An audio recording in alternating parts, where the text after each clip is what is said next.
अपनी लिपि। तो देवनागरी लिपि में कौन कौन से लिखे जाते हैं, पहले ये तो समझे। देवनागरी लिपि में संस्कृत लिखी जाती है, दिख रही है, दिख रहा होगा। संस्कृत लिखी जाती है, मराठी लिखी जाती है, नेपाली लिखी जाती है, हिंदी लिखी जाती है। हिंदी हम लोग हिंदी पढ़ते हैं, हिंदी लिखी जाती है, भोजपुरी, मैथिली, संथाली, सॉरी गढ़वाली। जय हिंद दोस्तों। आप जिस भाषा को लिखते हो, जिस भाषा में लिखते पढ़ते हो, उसके बारे में तो जानते होगे कौन सी लिपि है। कौन सी है? देवनागरी लिपि है, जानते होगे, पढ़ते होगे। लेकिन कभी सोचा कि ये देवनागरी लिपि कहाँ से निकली, कैसे निकली, किस मुख्य लिपि की आधार बनकर आज देवनागरी लिपि हमारे पास आई है, जिसमें हम अपनी भाषाएं लिखते हैं। जो आप पढ़ते हो वो देवनागरी लिपि है, लेकिन वो आई कहाँ से, आज थोड़ा सा उसके बारे में पता करते हैं, प्लस भाषा के बारे में पता करते हैं। क्योंकि हिंदी पढ़ते तो इतना तो जानकारी होनी चाहिए कि देवनागरी लिपि आई कहाँ से, और उसके साथ साथ और कौन कौन सी लिपियाँ आई जिसका प्रयोग हम आज करते हैं। और जो अपने देश में और बहुत सारी भाषाएं, जैसे तमिल, तेलुगु, मलयालम, पंजाबी, कश्मीरी, उड़िया, कन्नड़, ये जो तमाम भाषाएं चल रही हैं, इनकी लिपियां कौन सी हैं, इनके बारे में थोड़ा सा डिटेल में बात करते हैं। आपके हर एग्जाम के लिए भी जरूरी है, और प्लस आपको जानकारी के लिए भी ये चीज़ें जरूरी हैं कि आपको पता होना चाहिए कि आप जिस लिपि में लिखते हो, प्लस दुनिया में, भारत में और जो लिपियाँ चल रही हैं वो कैसे आई, किससे निकली हुई है, मेन कौन है, आधार कौन है। देखिए, एक शब्द होता है भाषा, एक होती है लिपि। भाषा क्या होता है? ध्वनि के माध्यम से बोलकर, ध्वनि के माध्यम से अपने विचारों की अभिव्यक्ति करना, अपने भावों को बोलना, बताना, क्या है? भाषा है। बात समझ में आया? ध्वनि, ध्वन्यात्मक माध्यम, जब हम अपने विचारों की अभिव्यक्ति करते हैं, जिसमें भी करते हैं, वो भाषा है। भाषा के कई रूप हो सकते हैं। एक होता है लिखित, कि आप लिख कर बोलो अपनी बातें। एक होता है मौखिक, ऐसे जैसे मैं अभी बोल रहा हूँ, आप सुन रहे हो, मौखिक। एक होता है सांकेतिक। सांकेतिक समझते हो ना, संकेत करना, कि कोई संकेत किया ऐसे ऐसे ना, कोई ऐसे, कोई और कैसे होता है ऐसे ना, कोई ऐसे।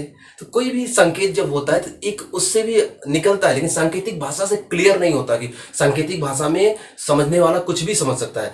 एक ही समय में कोई ताली बजा रहा है तो कोई समझ रहा होगा कि भाई सम्मान कर रहे हैं। कोई होता है ना, ताली बजाना कमेंट करना होता है, जैसे कि कोई गलत काम करके आ रहा है और लोग उसको, उसके आने पर ताली बजाते हैं, बहुत बहुत बहुत बढ़िया, बहुत बढ़िया। इसका मतलब क्या है कि लोग कमेंट कर रहे हैं, सम्मान नहीं कर रहे हैं। तो ताली, सांकेतिक जो भाषा होती है वो क्लियर नहीं होती है, उसमें कहा क्या जा रहा है। तो भाषा में हो गया ये। लिपि क्या होता है? लिपि मतलब कि अपने विचारों को, भावनाओं को अगर आप लिख कर बता दो तो वो लिपि है। तो लिपि से ही कई भाषाएं निकली हुई हैं। अब भाषा की अगर बात करें, भाषा में लिखित, मौखिक, सांकेतिक सब आते हैं, लेकिन जो भाषा का एक प्रकार लिखित है कि हम लिख कर अपनी बात बोलना चाहते हैं, वो जिसमें लिखते हैं वो लिपि है। कहने का मतलब ये है कि भाषा ध्वन्यात्मक माध्यम है, बोलकर अपनी बातें व्यक्त कर सकते हैं। लिपि लिखित है। कहने का मतलब ये है कि भाषा श्रव्य है, सुन सकते हैं, अगर आप बोलिए तो सुन सकते हैं। लेकिन लिपि दृश्य है, लिखना पड़ेगा, देखकर आप बता सकते हो कि यह जो भाषा लिखी गई है किस लिपि में है। तो भाषा श्रव्य और लिपि दृश्य। बात क्लियर समझ में आया? भाषा और लिपि, हमें क्या पता करना है? हमें यह पता करना है कि देवनागरी लिपि कैसे आई। चलिए इसके बारे में पता करते हैं। कि माना जाता है कि अपने देश में जितनी भी भाषाएं चल रही हैं, मुख्यतः वो सब की सब, जो भी लिपि उनकी होगी वो मुख्यतः निकली है ब्राह्मी लिपि से। मतलब कि जितनी भी, जैसे आपकी देवनागरी भाषा चलती है तो देवनागरी लिपि चलती है, तो जो ये देवनागरी लिपि निकली हुई है, ये भी इसका मूल आधार लिपि क्या है, कौन है? ये है ब्राह्मी लिपि। इसको समझिएगा कि मतलब कि ब्राह्मी लिपि से ही बहुत सारी लिपियां निकलकर आज बहुत सारी भाषाएं बनाई, मतलब सबका आधार ब्राह्मी लिपि। एक चीज ध्यान से समझिएगा, अगर जब आप भाषा पढ़ते हो, भाषा, तो भाषा की शुरुआत में जो आप पढ़ते होगे तो सबसे पहले देववाणी थी अपने यहाँ, संस्कृत ना। तो संस्कृत से अलौकिक संस्कृत से लौकिक संस्कृत, लौकिक संस्कृत से यहाँ पर आई पाली, पाली से आया प्राकृतिक, प्राकृतिक से अपभ्रंश, अपभ्रंश से अवहट, अवहट के बाद खड़ी बोली, हिंदी खड़ी बोली, जो कि वर्तमान हिंदी चल रही है। तो इस तरह से हिंदी का विकास हुआ है संस्कृत से। हिंदी संस्कृत से निकलकर बहुत सारी बदलते बदलते भाषाएं आज वर्तमान में रूप में आई हैं। बहुत सारी जगहों पर चेंज होता रहता है, समय के हिसाब से चीज़ें चेंज होती हैं। जैसे आप जिस भी परिवार में रह रहे हो, उस परिवार में आज जो स्थिति है, जो माहौल है, वही माहौल आज से 20 साल, 25 साल, 30 साल बाद वही माहौल नहीं होगा। या फिर अपने ही परिवार का आप 20 साल, 50 साल पुराना, 30-40 साल पुराना डाटा पता करोगे तो आपके परिवार का रहन सहन आज जैसा है वैसा उससे थोड़ा सा कॉम्प्लिकेट रहा होगा, थोड़ा और अजीब तरीके से रहा होगा। मतलब समय के हिसाब से हर समाज में हर जगह चेंजेज आता है, तो भाषा में भी, लिपि में भी चेंजेज आता है। जैसे कि जब शुरू की भाषाएं, जब शुरू में लोग थे ना, संस्कृत बोलते थे जिसे देववाणी बोलते हैं, लेकिन संस्कृत कठिन भाषा थी, संस्कृत बोलना मुश्किल होता था, इसलिए संस्कृत का ही सरल रूप निकाल के कुछ हिंदी वर्ड आए हैं, जिसे मैंने बताया ना, संस्कृत से मणिपाली, पाली से प्राकृतिक, प्राकृतिक से अवहट, आज हिंदी आई हुई है। तो ये कठिन भाषा ना बोल पाने की वजह से लोग सरल भाषा बोलते बोलते आज वर्तमान स्थिति में आए हैं। ये कहने का मतलब ये है कि कठिन भाषाएं पुरानी थी, जो आज भाषाएं हम ज्यादा यूज करते हैं सरल भाषाएं। इसी से आया है तत्सम और तद्भव। तत्सम संस्कृत भाषा है जो पुरानी है, कठिन भाषा संस्कृत कठिन भाषा मानी जाती है, और वर्तमान हिंदी उसी का तद्भव रूप। बहुत सारी उसमें शब्द हैं जो कि तद्भव रूप में यूज होते हैं, तो ये सरल होता है। तो मतलब ये कठिन से सरल। वैसे जो ब्राह्मी लिपि थी, ब्राह्मी लिपि सबसे पुरानी लिपि, उसी से माना जाता है भारत में जितनी भी भाषाएं, लिपियां चलती हैं उसी से निकल कर आई हैं। अब ब्राह्मी लिपि के बारे में आप सुने होंगे, अगर आप अशोक को पढ़ोगे, अशोक को मौर्य वंश में था, 269 ईसा पूर्व, अपना 269 ईसा पूर्व, ईस्वी से 269 साल पहले अपना राज्य अभिषेक कराया था। उस समय अशोक ने पहली बार शिलालेख लिखना शुरू करवाया था। तो ग्रीक, आर्माइक सुने होंगे, ब्राह्मी, और ये जो ग्रीक था यूनानी बोलते थे, तो ब्राह्मी, ग्रीक, आर्माइक, इन खरोष्टी, इन लिपियों में अपने शिलालेख लिखवाते थे, ठीक है। तो उसी में एक था ब्राह्मी, याद आ रहा है? वो ब्राह्मी लिपि ही आज हमारे ढेर सारी भाषाओं की लिपि का आधार बना हुआ है। कहने का मतलब ये है, अब वही ब्राह्मी लिपि चला आ रहा था, चला आ रहा था, चला आ रहा था। अब गुप्त काल चल रहा था 280 ईस्वी के समय में। तो गुप्त काल में यही ब्राह्मी लिपि, सिंपल सा समझो, मौर्य काल में ब्राह्मी लिपि चल रही थी, गुप्त काल में यही ब्राह्मी लिपि दो भागों में टूट गई, उत्तरी ब्राह्मी लिपि, दक्षिणी ब्राह्मी लिपि, ठीक है। तो यही हम लिपियां, यहीं से लिपि समझने चल रहे हैं कि जो लिपि का विकास हुआ है वही यहां से बताने चल रहे हैं। तो भाषा लिपि के बारे में थोड़ा सा बता ही दिया था मैंने आपको। ब्राह्मी लिपि सभी का आधार है, तो इसको ध्यान समझिएगा, कौन कौन सी भाषाएं ये समझिएगा। ये जो ब्राह्मी लिपि है, ब्राह्मी लिपि दो भागों में टूटी। कब? ये टूटी थी गुप्त काल में। कौन कौन सी?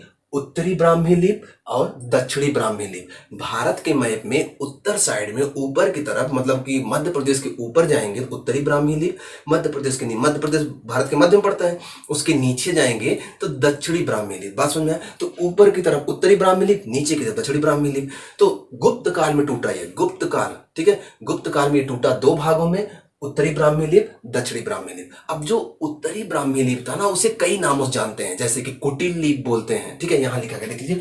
गुप्त लिपि भी बोलते हैं क्योंकि गुप्त काल में टूटा है। गुप्त लिपि, सिद्ध मात्रिक लिपि और कुटिल लिपि। तो कुटिल लिपि, कुटिल लिपि ये याद रखना, कुटिल लिपि या फिर सिद्ध मात्रिक लिपि या फिर गुप्त लिपि उत्तरी ब्राह्मी लिपि को बोलते हैं।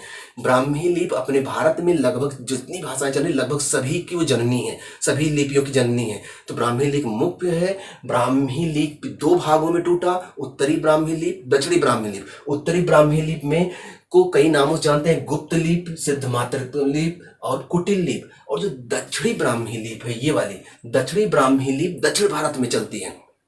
दक्षिणी ब्राह्मी लिपि में कई लिपियां आई, उन्हीं लिपियों के नाम से उनकी भाषाएं आई। जो दक्षिण भारत में बहुत सारे राज्य, तमिल है, केरल है, तमिल, आंध्र प्रदेश है, ऐसे बहुत सारे राज्य हैं। जो दक्षिणी ब्राह्मी लिपि है उसमें तमिल को उसी से कलिंग, तेलुगु, मलयालम, ये जो भाषाएं हैं, जो ये सब है ना, ये सब लिपियां हैं।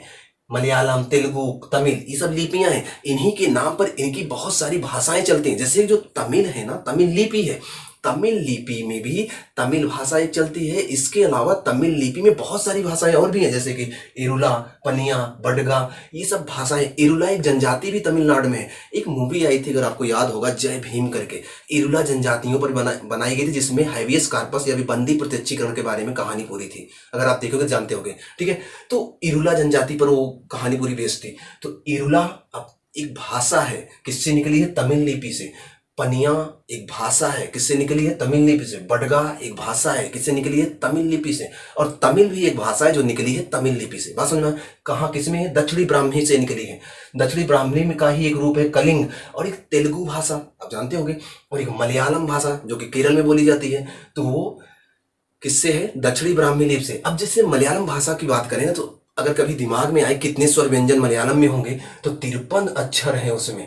कितने? 53 अक्षर हैं मलयालम जो में मलयालम बोली जाती है। 53 अक्षर हैं, जिनमें से 16 स्वर हैं, 37 व्यंजन है।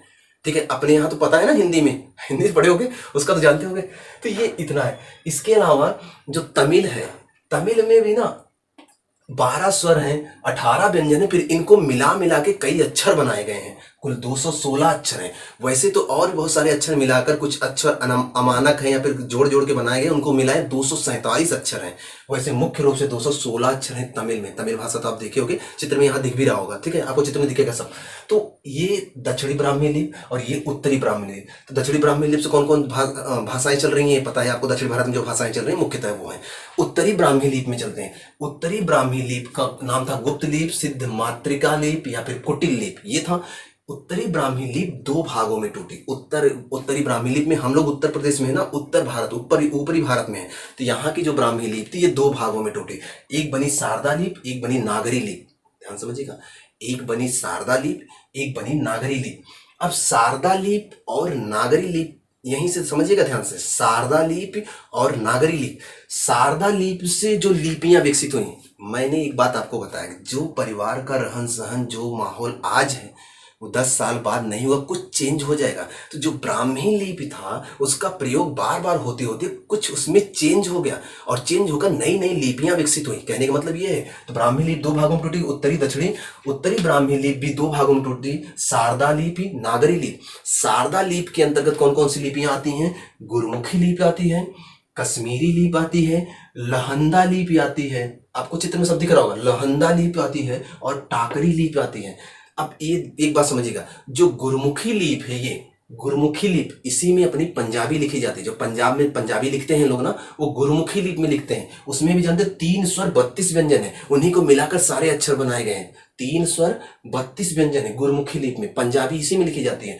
और जो कश्मीरी है ना, कश्मीरी लिपि योग है, अरबी फारसी का, रोमन का, हिंदी का, कई चीजों का योग मिलाकर कश्मीरी लिपि बनाई गई है। ठीक है, इसीलिए मैंने यहाँ योग लिखा है। और ये जो लहंदा लिपि है, इसे लांदा लिपि भी बोलते हैं, लहंदा लिपि को। इसमें ये मतलब ये इस लिपि में जो भाषा है, ये पंजाब में और सिंध प्रांत में और बलूचिस्तान में, पंजाब में, सिंध प्रांत में, कश्मीर में, बलूचिस्तान में लहंदा लिपि चलती है। वहाँ की जो भाषा चलती है कश्मीरी भाषा, किस लिपि में है? लहंदा लिपि में। पंजाब का उत्तर वाला भाग और सिंध वाला क्षेत्र पाकिस्तान के आसपास का, कश्मीर का क्षेत्र और बलूचिस्तान पाकिस्तान के क्षेत्र में, वहां लहंदा लिपि चलती है। इसके अलावा टाकरी लिपि कहाँ चलती है? तो टाकरी लिपि चलती है ना कश्मीर में और हिमाचल प्रदेश के क्षेत्र में, सतलज नदी के आसपास का क्षेत्र में, वहां चलती है टाकरी लिपि।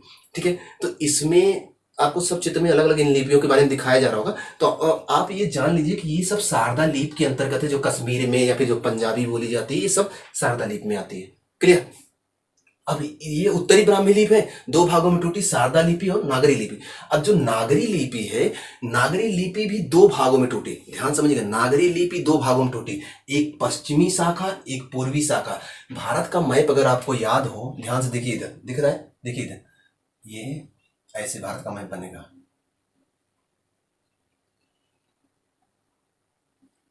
एक मिनट,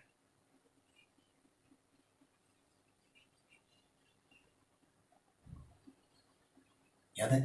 ये भारत का मैप थोड़ा थोड़ा बन गया है। देखो, अब इसमें मैं समझा रहा हूं, ये देखिए, नागरी लिपि 2 भागों में बनी, पश्चिमी शाखा, पूर्वी शाखा। ठीक है, पश्चिमी शाखा, पूर्वी शाखा। ये जो भारत का क्षेत्र उत्तर भारत है ना, उत्तरी दक्षिणी, ये जो नागरी लिपि है उत्तरी ब्राह्मी लिपि का हिस्सा है। मतलब भारत के ऊपर साइड पश्चिमी शाखा, इधर पश्चिम पड़ेगा, इधर पूरब पड़ेगा ना। तो पश्चिमी शाखा, पूर्वी शाखा, समझ में आ रहा है? तो पश्चिमी शाखा में, ये जो पश्चिमी शाखा है, इसमें कौन कौन सी लिपियां हैं? पश्चिमी शाखा में आती है देवनागरी लिपि, राजस्थानी लिपि, गुजराती लिपि, महाजनी लिपि, कैथी लिपि। ध्यान समझिएगा, इसमें आता है कौन कौन सा पश्चिमी शाखा में? देवनागरी, राजस्थानी, गुजराती, महाजनी, कैथी। ठीक है, इनके बारे में थोड़ा समझते हैं, थोड़ा सा इसके बारे में समझते हैं। ये जो देवनागरी लिपि है, देवनागरी लिपि शुरू से इसी में की बात हो रही है ना, देवनागरी लिपि, अपनी लिपि। तो देवनागरी लिपि में कौन कौन से लिखे जाते हैं, पहले ये तो समझे। देवनागरी लिपि में संस्कृत लिखी जाती है, दिख रहा होगा, संस्कृत लिखी जाती है, मराठी लिखी जाती है, नेपाली लिखी जाती है, हिंदी लिखी जाती है। हिंदी हम लोग हिंदी पढ़ते हैं, हिंदी लिखी जाती है। भोजपुरी, मैथिली, संथाली, सॉरी गढ़वाली, ये सब लिखी जाती है किसमें? देवनागरी लिपि में। जो लिपि अपनी है ना, इसमें ये सब लिखी जाती है। अब बात आती है राजस्थानी, राजस्थानी लिपि में राजस्थानी भाषा लिखी जाती है। बात आती है गुजराती, गुजराती लिपि में गुजराती भाषा लिखी जाती है। बात आती है महाजनी, तो पहले लोग महाजन लोग कहते हैं ना, ऐसे लोग बोलते, अरे और महाजन कैसे हो?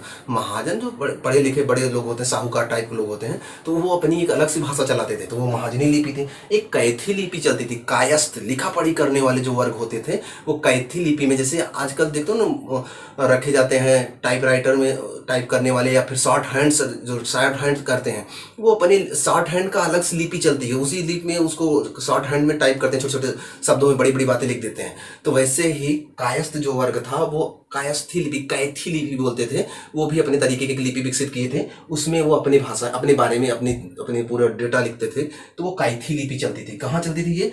पश्चिमी शाखा में। कौन कौन सी? देवनागरी, राजस्थानी, गुजराती, महाजनी, कैथी। बात क्लियर समझ आ रहा है? सबका चित्र आपको दिख रहा होगा। इसके अलावा जो पूर्वी शाखा थी, मतलब इधर वाला क्षेत्र में बंगाल आएगा, उड़ीसा आएगा, पूर्वी शाखा है। तो ये जो पूर्वी शाखा था, इसमें बांग्ला लिखी जाती है, इसमें असमी लिखी जाती है, असम में जो भाषा चलती है, और इसमें उड़िया, उड़ीसा में जो भाषा चलती है उड़िया, वो लिखी जाती है पूर्वी शाखा में। बात क्लियर है? क्लियर है ना? इधर सारी बातें क्लियर है। मतलब ये है कि अपने यहाँ जो भी भाषाएं चल रही हैं, सबकी जननी ब्राह्मी लिपि। ब्राह्मी लिपि दो भागों में टूटी गुप्त काल में, उत्तरी ब्राह्मी, दक्षिणी ब्राह्मी। दक्षिणी ब्राह्मी में नीचे वाली भाषाएं, मतलब तमिल, तेलुगु, मलयालम, ये सब भाषा, जिसमें से तमिल में इरुला, पनिया, बडगा आदि भी भाषाएं आती हैं, ये सब भाषा विकसित हुई। उत्तरी ब्राह्मी लिपि में शारदा और नागरी बनी। शारदा के अंतर्गत गुरुमुखी, कश्मीरी, लहंदा, टाकरी आई, और नागरी के अंतर्गत नागरी के अंतर्गत दो शाखा बनी, पश्चिमी शाखा, पूर्वी शाखा। पश्चिमी शाखा के अंतर्गत देवनागरी, राजस्थानी, गुजराती, महाजनी, कैथी, ये सब लिपियां, इसमें भाषाएं लिखी जाती हैं, ठीक है। और पूर्वी शाखा के अंतर्गत बांग्ला, असमी, उड़िया। उड़िया में उड़िया भाषा, असमी मसीम भाषा, बांग्ला में बंगाली भाषा ना, ये इस तरह से लिखी जाती हैं। इतनी बातें क्लियर समझ में आई? ये तो रहा लिपियों का इतिहास, कि लिपि कैसे आई, और अपने यहाँ जो लिपि यूज हो रही है वो मुख्यतः कौन है, और कौन कौन उससे निकले हैं, किधर किधर बटे हुए हैं, कैसे हैं, ये आपको जानकारी मिल गई, ठीक है। और वीडियो कैसा लगा जरूर बताइएगा, और अपने कमेंट जरूर दीजिएगा, और लोगों को इसके बारे में जरूर बताइएगा। मिलते हैं नेक्स्ट वीडियो में, तब तक आप पढ़ते रहें, खुश रहें, मस्त रहें।